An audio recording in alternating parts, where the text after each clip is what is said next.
जय महाकाल। पुणी आपण मानक आ गोटे वीडियो को स्वागत। आज आपण मानक पई आ गोटे छोटिया रेमेडी नहीं आसी। निजर वैवाहिक बा दाम्पत्य जीवन में जदि स्वामी स्त्री मध्य अनेक तिक्तता लगी रही थाए, तांकर मन मालिन्य लगी रही थाए, ताहले ताकू ठीक करने लगी यही छोटिया उपायटी आपण आपणई पारे। आपण प्रति शुक्रवार यह 7टी शुक्रवार करंतु। प्रति शुक्रवार दिन निजर बेडरूम रे गोटे दीप, छोटिया दीप आनी ता भितर अरुआ चाउल दे ता उपरे कर्पूर को जलांतु एवं ता मध्य गोटे तेजपत्र को पोड़ी दिंतु। ताकू आपण बेडरूम रे घुराई दिंतु।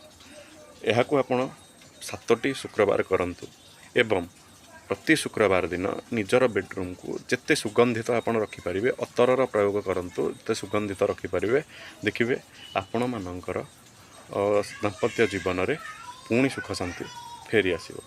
यही उपाय को आपणातु, देखिए निहाती आपण दुई जन मध्य स्वामी स्त्री मध्य निहाती प्रेम संपर्क बढ़। जय भगवती, जय महाकाल।